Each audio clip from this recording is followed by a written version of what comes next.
Hello friends, स्वागत है आपका इस चैनल पर। तो आज हम पढ़ने वाले हैं 12th क्लास का इंग्लिश, और इंग्लिश में कुछ अलग पढ़ने वाले हैं। यानी कि आज हम इंडियन सिविलाइजेशन एंड कल्चर का शॉर्ट नोट्स पढ़ने वाले हैं। यानी कि आपका जो इस चैप्टर को आप पूरे पढ़ेंगे तो लगभग आपको 1 से 1.5 घंटा लग जाएगा, लेकिन आपको हम 5 से 10 मिनट में पूरा आपको चैप्टर खत्म कर देंगे। आपको जितना भी क्वेश्चन आएगा सभी क्वेश्चन को सभी ऑब्जेक्टिव सब्जेक्टिव सभी से बना सकते हैं, और आपका पूरा चैप्टर आप समझ जाइएगा सिर्फ ओनली 10 मिनट में। बस आपको 10 मिनट दीजिए, हम आपको पूरा चैप्टर खत्म कर देंगे अभी के अभी। तो आपको चलिए हम पूरे शॉर्ट नोट्स को बताने वाले हैं। आप पढ़ेंगे तो आपको पता लग जाएगा कि भाई कैसा कंटेंट हम दे रहे हैं आपको। तो ये इंडियन सिविलाइजेशन आपका पहला चैप्टर है। अगर आपको अच्छा लगेगा तो हम कमेंट करके हमें जरूर बताना है कि इसी सीरीज को कंटिन्यू करिए। हम आपको इसी तरह से पूरे चैप्टर को आपका जितना prose, poetry, story of English सभी चैप्टर का हम इसी तरह से शॉर्ट नोट्स बनाकर ला देंगे, अगर आप कमेंट में हमें बोलिएगा तो।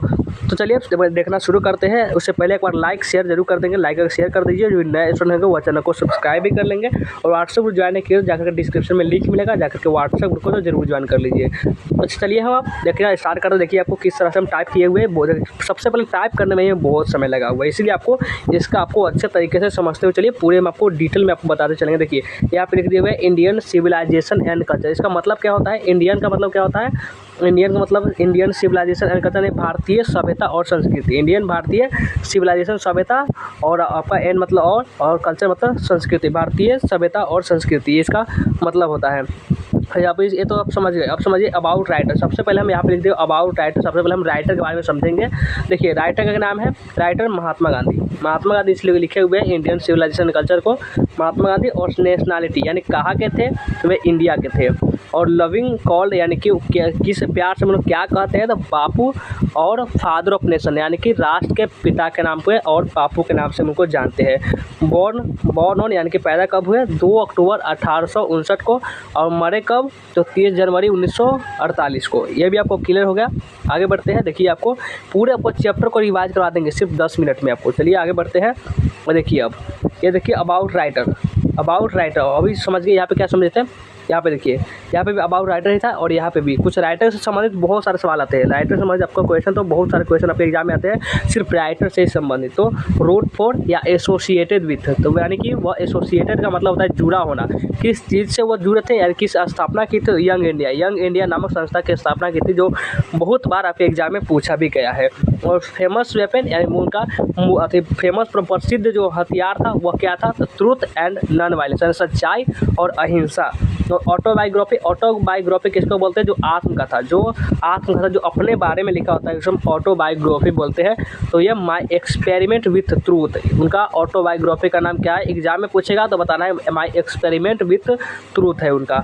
और बॉर्न ऑन यानी कि पीछे भी हम लिखे हुए थे, लेकिन ये बहुत ज़्यादा जरूरी होता है इसलिए 2 बार लिख दिए हुए। 2 अक्टूबर 1800। इससे तो अभी सभी को पता होगा, कोई ऐसा स्टूडेंट नहीं होगा जिनको महात्मा गांधी का जन्म मृत्यु याद नहीं होगा, बचपन से हमको पढ़ाया जा रहा है। और डाइड होन मरे कब? तो 30 जनवरी 1948 को। और देखिए ये जो आपका इंडियन सिविलाइजेशन एंड कल्चर अगर पूछा है कि कहाँ से लिया गया है, यानी कहाँ से लिया गया है, तो ये लिया गया है आपका माय एक्सपेरिमेंट विथ ट्रूथ से ही लिया गया है। और आपका ऑटोबायोग्राफी है जो अपने बारे में लिखा होता है वही से लिया गया है।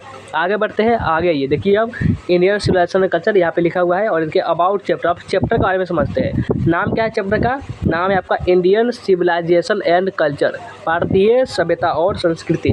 टेकन फॉर्म कहाँ से लिया गया है? तो यहाँ पे लिखे हुए हैं। देखिए एक्सट्रैक्ट फॉर या टेकन फॉर्म में लिया मतलब होता है कहाँ से लिया गया, तो माय एक्सपेरिमेंट विथ ट्रूथ से लिया गया है। और टाइप क्या है? टाइप क्या है? यह ऐसे है, स्पीच है, स्टोरी है, ड्रामा है, क्या है? तो यह प्रकार का ऐसे है, या क्या है आपका? यह एक प्रकार का ऐसे है। और देखिए अगला जो चैप्टर है भारत इज माय होम, वह क्या है? अगर बात करें भारत इज माय होम क्या है, तो वह एक प्रकार का स्पीच है जिसको डॉक्टर जाकिर हुसैन देते हैं।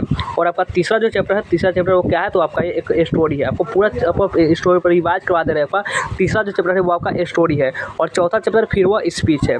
तो आगे बढ़ते हैं। अब आगे आइए, ये देखिए आपका थीम ऑफ द चैप्टर। इस चैप्टर का थीम क्या है? तो this is an essay where Mahatma Gandhi has compares Indian civilization to the western civilization, यानी कि इस निबंध में जो महात्मा गांधी है वह तुलना की है इंडियन सिविलाइजेशन भारतीय सभ्यता का वेस्टर्न सिविलाइजेशन पश्चिमी सभ्यता से। किस प्रकार की वह हमें क्या बात अलग से उसमें क्या अलग इसमें तुलना की है वह। एंड इवेंचुअली और आखिरकार ही हैज सजेस्ट हमें मशवरा देते हैं कि Indian to shun it at cost, यानी हर कीमत पर इससे दूर रहने की। किसे दूर रहने की? वेस्टर्न सिविलाइजेशन की, क्योंकि वे जो है मशीनों पर निर्भर करते हैं इसीलिए। तो ये आपका इस चैप्टर का थीम है। बताइए थीम है कि नहीं, आपको पूरा आपका थीम कैसे हम आपको बना कर लिखे हुए पूरे चैप्टर को पढ़ेगा। जो इंपॉर्टेंट जो लाइन है उसको भी पढ़ना चाहिए। चलिए अब कुछ लाइन है जो आपको एग्जाम में देता है उसको भी हम आपको बताते हैं। देखिए जैसे इंपॉर्टेंट लाइन, ये लाइन आपको कब काम आएगा, ये आपको जब लाइन दिया रहेगा और पूछेगा राइटर का नाम क्या है, कहाँ से लिया गया है, तो ये लाइन आपको बहुत जरूरी है और ऑब्जेक्टिव क्वेश्चन में पूछा जाता है। इसलिए जैसे the civilization that India has evolved is not be beaten in the world, यानी कि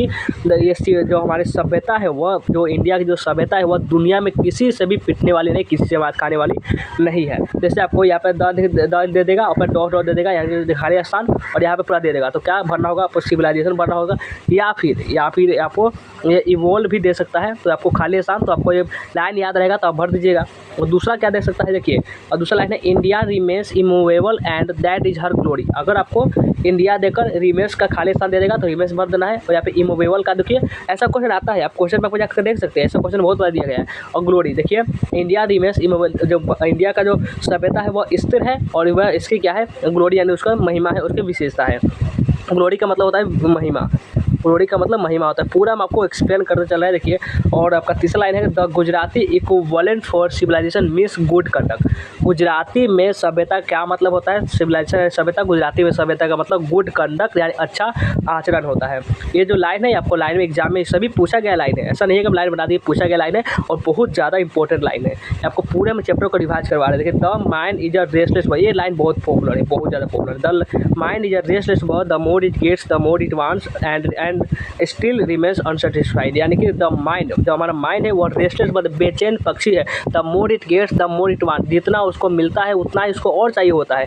यानी कि अगर मान चलिए आपका कुछ कल्पना है कि हमको क्या बाइक चाहिए, मान लीजिए हमें बाइक चाहिए, तो बाइक मिल गया तो अब हमें कार चाहिए, कार मिल गया तो बहुत बड़ा कार चाहिए, बहुत ज़्यादा महंगा वाला कार चाहिए। वो मिलने के बाद उससे भी बड़ा, समझिए कि उससे भी बड़ा कुछ चाहिए। यानी कि कभी शांत ही नहीं हो सकता है, कभी इसका इच्छा कभी खत्म ही नहीं हो सकता। इसलिए बोलते हैं महात्मा गांधी जी कि mind is a restless bird, mind क्या है, एक बेचैन पक्षी है। तो देखिए आपका रेस्टलेस हमेशा खाली स्थान दे देगा, तो आपको रेस्टलेस वर्ड यहाँ पे भरना होगा। और आपका पांचवा लाइन है कि एटिक सिविलाइजेशन बिलोंग टू, जो एटिक सिविलाइजेशन है वो कहाँ से बिलोंग करती है, तो वो ग्रीस से बिलोंग करती है। कहाँ से, वो ग्रीस से बिलोंग करती है। तो पूरा आपका देखिए चैप्टर खत्म होगा कि नहीं, पूरे कमेंट बताइए क्या इस सीरीज को और आगे बढ़ाया जाए या फिर बंद कर दिया जाए। बताइए आपको ऐसा है, आपको कंटेंट चाहिए या नहीं चाहिए, बताइए। पूरे चैप्टर को ला देंगे अगर आप बताएंगे तो, और इसका PDF भी आपको हम ग्रुप में दे देंगे। आपको नहीं मिला होगा तो एक बार इस पर मैसेज कर सकते हैं, आपको इस पर आप मैसेज कर दीजिए, आपको जो होगा जो इसका PDF होगा वो आपको मिल जाएगा। तो आपको क्या